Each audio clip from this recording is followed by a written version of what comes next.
अम्मू एक सीधी सादी लड़की थी जिसकी शादी कई बार तय होते होते टूट जाती थी। कई कोशिशों के बाद आखिरकार एक दिन उसकी शादी एक पुलिस अधिकारी से हो जाती है। अब शादी के बाद अम्मू अपने पति के साथ खुशी खुशी जीवन बिताने लगती है और दोनों रोज पलंग तोड़ काम करने लगते हैं और वे एक दूसरे के साथ सुखद पल बिताते हैं। अब हर सुबह अम्मू अपने पति को प्यार से विदा करती है जब वह ड्यूटी पर जाता है। अब समय के साथ दोनों का रिश्ता और भी मजबूत हो जाता है। इसी बीच कुछ समय बाद अम्मू के सास ससुर उनके घर आते हैं और पोते पोती की बात छेड़ते हैं। इस पर अम्मू अपने पति से बात करती है और वे दोनों मिलकर फिर से रात को पलंग तोड़ने लगते हैं। अब धीरे धीरे अम्मू का पति उसकी हर इच्छा को समझने और पूरा करने की कोशिश करता है, जिससे अम्मू अपने पति से और भी अधिक जुड़ाव महसूस करने लगती है और उनका वैवाहिक जीवन अच्छी तरह चल रहा होता है। लेकिन 2 महीने बाद अम्मू के पति रवि का असली रूप सामने आता है। एक दिन अम्मू अपनी पड़ोसन से बात कर रही होती है कि तभी रवि का फोन आता है और वह अम्मू को गुस्से में डांटता है कि उसने अभी तक उसका टिफिन क्यों नहीं पहुंचाया। तभी अम्मू हैरान रह जाती है और तुरंत खाना लेकर रवि के पास जाती है। जैसे ही वह खाना परोसती है, रवि नाराज होकर कहता है, क्या तुम्हें नहीं पता कि मुझे समय पर टिफिन चाहिए होता है? अब अम्मू पुलिस वाले रवि के बारे में बिना कुछ जाने ही उससे शादी कर लेती है। अब शादी के बाद रवि हर दिन अम्मू के साथ जैसा चाहे वैसा व्यवहार करने लगता है, लेकिन अम्मू रवि को एक अच्छा पति समझकर उसके साथ अपनी जिंदगी बिताने की कोशिश करती है। लेकिन एक दिन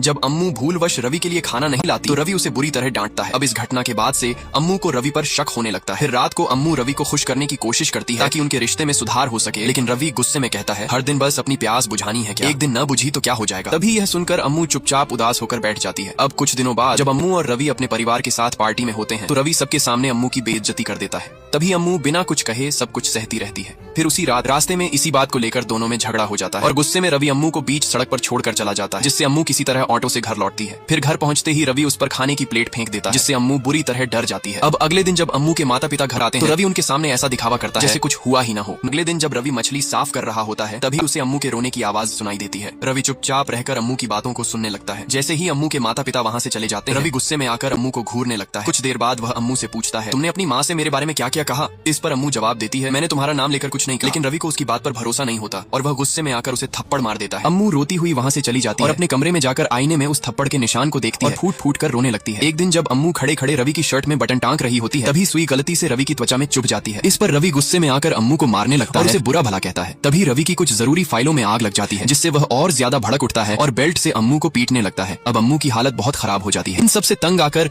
अम्मू एक दिन रेलवे स्टेशन पहुंचती है और वहाँ फूट फूट कर रोने लगती है। रेलवे स्टेशन पर चली जाती है। वहाँ एक भिखारी अम्मू की हालत देखकर समझ जाता है कि वह अपने पति से मार खाकर घर से भागी है। भिखारी अम्मू को समझाता है, अब तुम्हें अकेले हिम्मत से जीना सीखना चाहिए और अपने उस दरिंदे पति को हमेशा के लिए भूल जाओ। लेकिन अम्मू अब भी रवि के बारे में सोचती है। उसे याद आता है कि रवि पहले उससे बहुत प्यार करता था और शायद अब भी करता है, बस बीच बीच में गुस्से में मार देता है। अम्मू भिखारी से कहती है, मेरा पति रवि इतना भी बुरा नहीं है, शायद गलती मेरी ही थी, इसलिए वह गुस्से में मुझे मारते हैं। यह सुनकर भिखारी कहता है, देखो बेटी, मैंने वही कहा जो मुझे सही लगा। अगर तुम्हें अब भी अपने पति पर विश्वास है तुम वापस घर चली जाओ। अम्मू वापस अपने घर लौटती है और दरवाजे के बाहर बैठ जाती है। थोड़ी देर बाद रवि आता है और पूछता है, क्या तुम मुझे छोड़कर जाना चाहती थी? अम्मू जवाब देती है, मैं तुम्हारे बिना नहीं रह सकती, इसलिए वापस लौट आई। ये सुनकर रवि फिर से अम्मू को बहुत प्यार दिखाने लगता है और अम्मू भी एक बार फिर रवि पर भरोसा करने लगती है। लेकिन कुछ ही दिनों में रवि फिर से अम्मू को गालियां देने और मारने लगता है। इसके बावजूद अम्मू सब कुछ सहती रहती है और रवि को छोड़कर कहीं नहीं जाती। इसी बीच एक दिन रवि के ऑफिस में किसी अधिकारी के घर बच्चा होता है। बच्चा होने की खुशी में वह अधिकारी रवि को मिठाई खिलाता है। ये देखकर रवि भी सोचने लगता है अब उसे भी पिता बनना चाहिए। लेकिन अम्मू अभी माँ बनने के लिए तैयार नहीं होती। वह डॉक्टर से रोते हुए कहती है, मुझे अभी बच्चा नहीं चाहिए। लेकिन रवि को बच्चा चाहिए था, इसलिए वह डॉक्टर से पूछता है, मुझे अभी बच्चा चाहिए, इसके लिए मुझे क्या करना होगा? डॉक्टर रवि को सलाह देते हैं कि वह सही समय पर दिन में 3 बार अम्मू के साथ सांप सीढ़ी खेलें। इसके बाद रवि रोज समय पर अम्मू के साथ ऐसा करने लगता है। लेकिन अम्मू को तो बच्चा नहीं चाहिए था, इसलिए वह चोरी छिपे गर्भ निरोधक गोलियां खाने लगती है। इसी दौरान रवि को अम्मू पर शक होने लगता है। वह एक माइक्रोफोन वाला फोन खरीदता है और अम्मू की बातचीत सुनने लगता है। रवि हर रोज अम्मू के साथ शारीरिक संबंध बनाता है, लेकिन अम्मू अपने भीतर का गुस्सा खुलकर व्यक्त नहीं कर पाती। वह रवि की शर्ट देखकर अंदर ही अंदर गुस्से से तिलमिलाने लगती है। कुछ समय बाद अम्मू गर्भवती हो जाती है। वह रोते हुए डॉक्टर से पूछती है, मैं तो रोज गर्भ रोकने की गोलियां लेती थी, फिर मैं गर्भवती कैसे हो गई? तब डॉक्टर अम्मू को बताते हैं, तुम्हारे पति को तुम्हारी मंशा के बारे में पता चल गया था, इसलिए उसी ने तुम्हारी गर्भ निरोधक गोलियां बदल दी। ये सुनकर अम्मू के पैरों तले जमीन खिसक जाती है। लेकिन वह अपनी गर्भावस्था की बात रवि से छिपाने के लिए डॉक्टर से कहती है कि वह रवि से झूठ बोले। अगले दिन डॉक्टर रवि से झूठ बोलते हैं कि अम्मू गर्भवती नहीं है। डॉक्टर भी अम्मू की बात सुनकर अगले दिन रवि से झूठ बोल देते हैं कि अम्मू गर्भवती नहीं है। ये सुनकर रवि बहुत गुस्सा हो जाता है और रात को अम्मू की बुरी तरह पिटाई कर देता है। उसकी चीखें रात में पेट्रोलिंग कर रही महिला पुलिस अधिकारी को सुनाई देती। पुलिस अधिकारी तुरंत सीटी बजाती है और पास ही स्थित रवि के घर पहुंचकर कहती है, किसी के रोने और चीखने की आवाज आ रही थी। रवि गुस्से में कहता है, इतनी रात में मैं क्या कर सकता हूं? फिर वह पुलिस को जैसे तैसे बहला फुसलाकर वापस भेज देता है। लेकिन पीछे से अम्मू ये सारी बातें सुन रही होती है। अगले दिन अम्मू रवि के अत्याचारों से तंग आकर फिर से घर से भागने की योजना बनाने लगती है। लेकिन रात की चीख सुनकर पुलिस पूरे मोहल्ले में पूछताछ करने लगती है, जिससे अम्मू को भागने की योजना बनाना मुश्किल हो जाता है। आखिरकार पूछताछ करते हुए महिला पुलिस अधिकारी अम्मू के घर पहुंचती है और रवि की पत्नी अम्मू से पूछती है, कल रात किसी के रोने और चीखने की आवाज आई थी, लेकिन गांव में कोई भी इस बात को स्वीकार नहीं कर रहा, तो वो लड़की आखिर थी कौन? तब अम्मू सोचती है है कि शायद इस अधिकारी को सब कुछ बता देने से उसे कुछ राहत मिल सकती है। फिर वह सोच समझकर पुलिस को सच्चाई बताना शुरू करती है और कहती है, कल रात की चीख मेरी थी, मुझे रवि ने बहुत जोर से पीटा था। अब अम्मू हिम्मत जुटाकर एक महिला पुलिस अधिकारी के साथ मिलकर अपने पति के खिलाफ शिकायत दर्ज करवाने डीआईजी के ऑफिस जाती है। लेकिन वहीं रवि भी पहुंच जाता है और नाटक करते हुए अम्मू से कहता है, अम्मू तुम मुझसे इतनी नफरत क्यों करती हो और आज तुम मेरे ही खास डीआईजी सर के पास मेरे खिलाफ शिकायत करने आ गई। फिर रवि नाटक करते हुए महिला पुलिस अधिकारी से झूठ बोलता है, क्या मैं अम्मू के साथ ऐसा कुछ कर सकता हूँ, और वह अम्मू को पागल लड़की कहने लगता है, जिससे अम्मू को बहुत ठेस पहुंचती है। वह बिना कुछ कहे चुपचाप सब सुनती रहती है। अंत में वह रवि की कही पागल लड़की वाली बात को मान भी लेती है और चुपचाप रोते हुए घर लौट जाती है। घर जाकर वह अपने बिस्तर पर बैठकर सोचती है कि रवि के रोज रोज के अत्याचारों से कैसे मुक्ति पाए। अगले ही दिन वह पूरे घर की सफाई करना शुरू कर देती है, जैसे वह किसी निर्णायक कदम की तैयारी कर रही हो। तभी वही महिला अधिकारी अम्मू के पास आकर पूछती है, अम्मू ये सब क्या कर रही हो। इस पर अम्मू कहती है, बहुत सह लिया मैंने रवि का जुल्म, कल सबके सामने मुझे पागल कहकर मेरी इज्जत मिट्टी में मिला दी, अब और नहीं सहूंगी, अब उसके लिए कुछ न कुछ करके ही रहूंगी। अगले दिन अम्मू रवि के लिए खाना लेकर थाने आती है और वहीं बैठ जाती है। उसी समय पैरोल पर आया एक आदमी अम्मू के पास बैठता है और उससे थोड़ी बहुत बातचीत भी करने लगता है। ये देखकर रवि को बहुत गुस्सा आता है और वह उस आदमी को अपमानित करते हुए कहता है, जा मेरी टॉयलेट साफ कर। अब अम्मू अपने पति के लिए खाना लेकर थाने आती है। तभी थाने में किसी के न होने का मौका देखकर चुपचाप रवि की बंदूक चुरा लेती है और उसे एक अलमारी के नीचे छिपा देती है। कुछ देर बाद वहीं पर पैरोल पर आया हुआ एक कैदी प्रभु झाड़ू लगाते समय बंदूक देख लेता है और तुरंत उसे एक अन्य पुलिस अधिकारी को सौंप देता है। धीरे धीरे रवि रोज प्रभु से थाने में झाड़ू पोंछा और अन्य छोटे छोटे काम करवाने लगता है। इसी दौरान एक दिन प्रभु की बार में एक आदमी से लड़ाई हो जाती है। यह सुनते ही रवि बहुत गुस्से में आकर प्रभु की बेरहमी से पिटाई करता है और उसकी पैरोल रद्द करने की प्रक्रिया शुरू कर देता है। प्रभु गिड़गिड़ाते हुए कहता है, सर मुझसे गलती हो गई, अगली बार ऐसा नहीं होगा, बस मेरी बहन की शादी हो जाने दीजिए, मैं शादी देखकर चला जाऊंगा। लेकिन रवि उसकी एक नहीं सुनता और पैरोल रद्द करने का आदेश भेज देता है। इससे नाराज होकर प्रभु रवि को जोर से धक्का मार देता है। रवि नीचे गिर जाता है। ये देखकर सारे पुलिसकर्मी प्रभु को बुरी तरह पीटने लगते हैं। उसी समय अचानक खबर मिलती है कि डीआईजी सर स्टेशन पर आ रहे हैं। ये सुनकर रवि जल्दी से प्रभु और अम्मू को बाथरूम में छिपा देता है। बाथरूम में अम्मू प्रभु के मुंह से कपड़ा हटाकर उसे चुप रहने को कहती है। तभी प्रभु बोल उठता है, आपका पति एक राक्षस है, आप ये सब कैसे सहन कर रही हैं। अम्मू उदासी से कहती है, क्या करूं,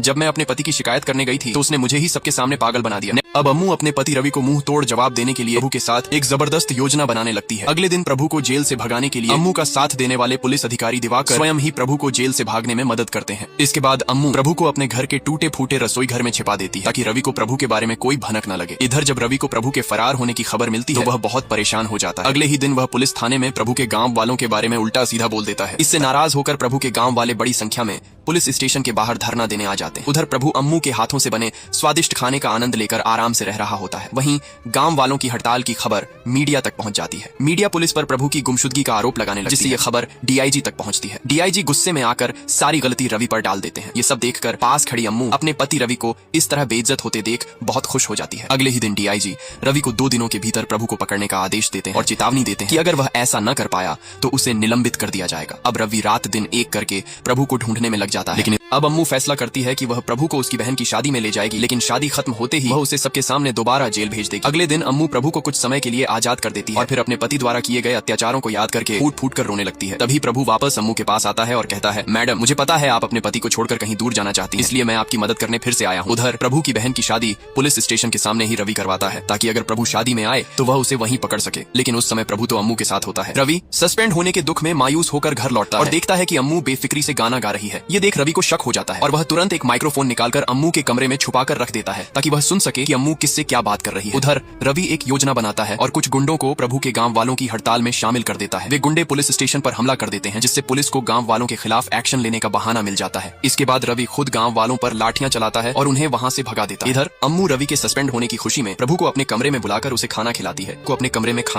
लेकिन अम्मू को यह नहीं पता होता कि रवि ने घर में एक छुपा हुआ माइक्रोफोन लगाया है ताकि वह सुन सके कि अम्मू किससे क्या बात कर रही है। उधर रवि अम्मू और प्रभु की सारी बातचीत सुन रहा होता है। ये सुनते ही रवि गुस्से में पागल हो जाता है और तुरंत घर लौटकर अम्मू से बार बार पूछता है, प्रभु कहाँ है? लेकिन अम्मू कुछ नहीं बताती। तभी अम्मू कहती है, मैं अब प्रेग्नेंट हूँ, तुम्हारा सपना अब पूरा होने वाला है। ये सुनकर रवि शांत हो जाता है और तुरंत डॉक्टर को फोन करके पूछता है कि क्या अम्मू सच में गर्भवती है? डॉक्टर हाँ कहता है। ये सुनकर रवि कुछ नहीं कहता और चुप हो जाता है। अगले ही दिन अम्मू इस सबसे परेशान होकर प्रभु को अपने घर से भगा देती है और यह तलाशने लगती है कि रवि ने माइक्रोफोन कहाँ छुपाया है। उधर रात को रवि फिर से माइक्रोफोन से सुनता है कि अम्मू किससे बात कर रही है। उसे अम्मू और प्रभु की बातें साफ साफ सुनाई देती हैं, जिससे उसके सारे शक सच साबित हो जाते हैं। रवि तुरंत दौड़कर पुराने स्टोर रूम रसोई की ओर जाता है और देखता है कि प्रभु वहीं छुपा हुआ था। अब जब रवि को पूरी सच्चाई पता चल जाती है तो वह बिना कुछ कहे वापस अम्मू के पास आता है और उससे प्यार से लिपटकर उसके पास लेट जाता है। अगले दिन सुबह होते ही रवि के पास एक वीडियो आता है जिसमें उसके द्वारा प्रभु पर किए गए अत्याचारों की पूरी सच्चाई सोशल मीडिया पर वायरल हो चुकी होती है और उधर प्रभु खुद डीआईजी के पास जाकर आत्मसमर्पण करने की बात करता है। जब रवि ये वीडियो देखता है तो उसके पैरों तले जमीन खिसक जाती है। अगले दिन रवि अम्मू से मिलकर उससे कहता है, तूने प्रभु की जो मदद की